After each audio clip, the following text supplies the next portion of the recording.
Hello and welcome to a new interview here at der Aktionär TV. Today we want to talk about the possible new next megatrend, quantum computing. I believe you have probably heard of it. Quantum computers are still in the phase of testing, but a few larger companies are already using and testing them in their facilities. Volkswagen, for example, has a D-Wave model and they are using it for researching and simulating their battery technology. So we would like to know how far the technology has come so far and, of course, what's still ahead. Joining me on that topic today is the CEO of D-Wave, Mr. Alan Baratz. Alan, thank you very much for joining us today. Thank you, Eric. Happy to be here. So let's get right to it. Are quantum computers the next revolution in tech and in some form comparable to the beginnings of, for example, artificial intelligence? Absolutely, although I think that we are already in the middle of that. I don't think it's going to take 20 or more years as it did for artificial intelligence to mature. In fact, at D-Wave today, we have quantum computers in production with large companies being used to help improve their business operations. So we've already started commercializing quantum. Would you say the whole researching system, is it a race against time for individual companies in which only one can win, or are different companies researching different topics, resulting so in a broader market for potential products? Yeah, well, there are two primary approaches to quantum computing. One is called and the other is called gate. D-Wave decided to start with annealing, and we're the only company in the world that provides annealing quantum computers. No competition at all in that arena. And annealing quantum computers are the type of quantum you need to solve business optimization problems. Frankly, some of the most important problems that businesses are struggling today. The other approach, gate, is what everybody else in the industry decided to pursue. You would use a gate model system to solve problems like quantum chemistry for drug discovery. So both systems are important. All the competition is on the gate side, and D-Wave is also developing a gate model quantum computer. So we will be competing with the other quantum companies in that arena. But when it comes to annealing and solving business optimization problems, we're the only game in town. If we look a little bit in the future, let's talk a little bit how the research exactly works. Is it a linear process, or can we hope for exponential growth through new direct discoveries? Yeah, there are some step functions when the technology really starts to shine. So, for example, in the case of annealing quantum computers, as I mentioned previously, it was all about getting to the point where we had what's called coherence times long enough that in the entire annealing process, while bits were coherent. At D-Wave, we achieved that a couple of years ago with our latest generation quantum computer. It's called Edge, and it's a 5,000 qubit quantum system. Once we had achieved coherent quantum annealing, all this could not only demonstrate but prove significant speedups over classical on optimization problems.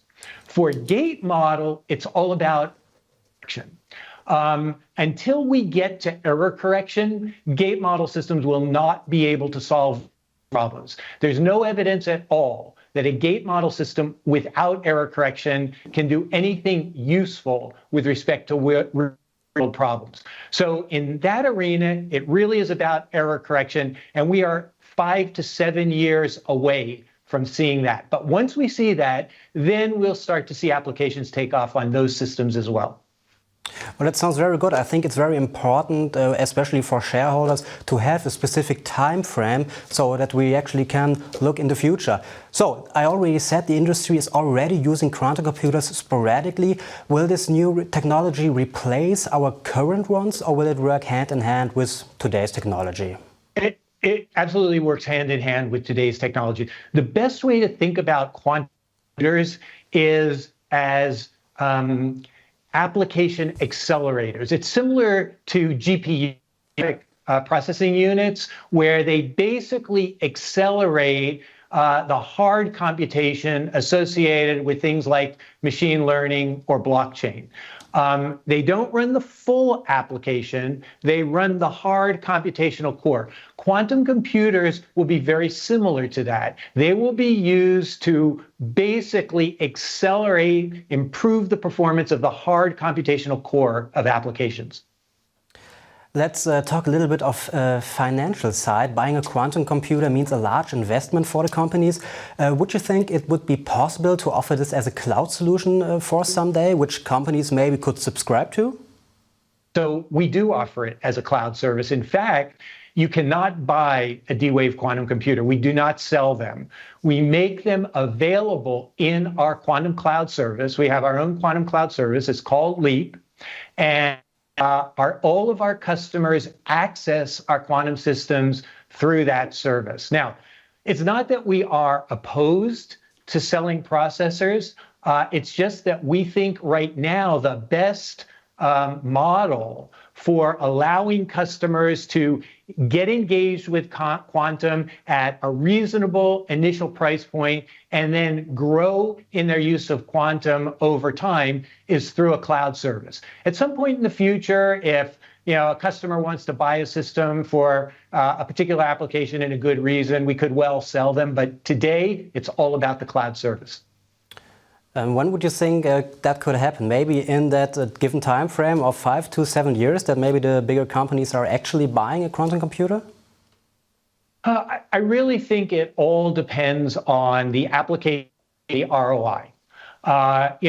If a customer sees that they need full use of a quantum computer in order to really properly quantum enable their applications, and quantum enabling them has a very significant ROI, then they may choose to purchase a system. But these systems are not inexpensive. They are kind of in the range of tens of millions of dollars plus. So for today, it's much more efficient, much cost effective to offer the service through a cloud service. Then let's talk a little bit of your competitors. IBM, for example, has unveiled a new roadmap for qubits and gates calculations. How difficult would you say is it for D-Wave to keep up on that topic? Well, keep up, we're ahead. So quantum computers already have 5,000 qubits. The most is 1,000 qubits, and I'm not even sure that that system is operational today. So again, if we're talking about annealing quantum computers, D-Wave is the only game in town, and we are we have really advanced our technology to 5,000 qubits today. We've announced that our next generation system will have 7,000 qubits, and we will keep growing. On the gate model side, there are many players in the space, including IBM. And while most of the gate model companies started building their systems before D-Wave, so you might argue that we are a little bit behind on the gate side of things, the truth of the matter is that the technologies that we had to develop for our commercial annealing quantum computer are directly applicable to a scaled error-corrected gate model system. These are things that all the gate model providers are going to, they haven't even started working on them yet. We have these technologies in hand from our annealing quantum computers that will be able to directly apply into the gate space. So I actually don't think we're that far behind, if behind at all.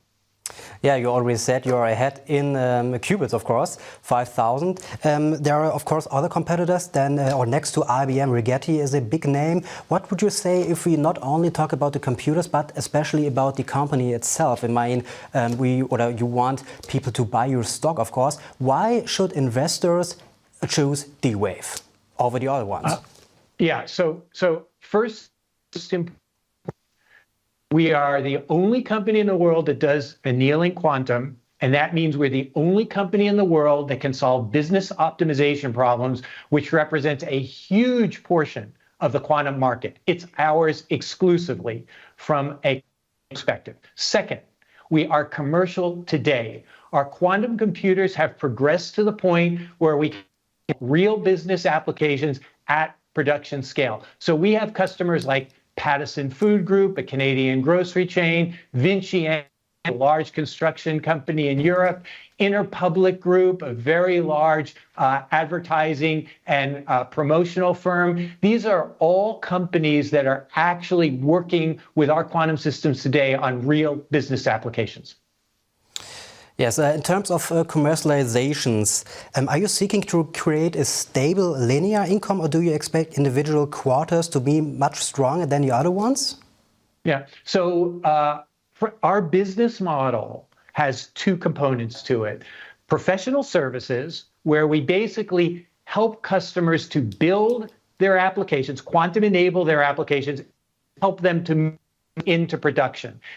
It's all done through professional services. Then once the applications move into production, our customers simply pay us on a recurring revenue basis to run those applications and access our quantum processor through our quantum service. So we start with professional services and then transition to quantum compute as a service when the applications move into production. At that point, we're building this very stable base, ongoing recurring revenue. So in the early days, it's a bit more lumpy. Signing up customers, we're helping them to build the applications, helping them to deploy the applications. Then later on, as more and more applications move into production and we start building the base of recurring revenue, it becomes a more predictable revenue growth stream. Yes, if we still look at maybe at your competitors, maybe is it like planned to maybe partner up with some of them in the future? I mean, IBM, of course, is a big name, but also, I mean, if you're still going to grow, maybe IBM or even NVIDIA? So it's very interesting that you mentioned. We announced about 6 weeks ago a partnership with a company called Zapata AI. Basically, what we are doing is we are working together to develop a generative AI capability where our computer combined with Zapata's software can be used to train models much more efficient and much more effectively and with much lower power consumption than leveraging GPU. And so, to that really starts to take off in the marketplace, there could well be an opportunity to work with companies like NVIDIA that are focused on AI and machine learning model building. Well, that sounds very good. Alan, I have to say thank you very much for your time today. It was my pleasure. Thanks for the opportunity, and I'll look forward to the next time. Yes, absolutely. Ladies and gentlemen, thank you very much for joining us. We will see you next time at der Aktionär.tv. Goodbye.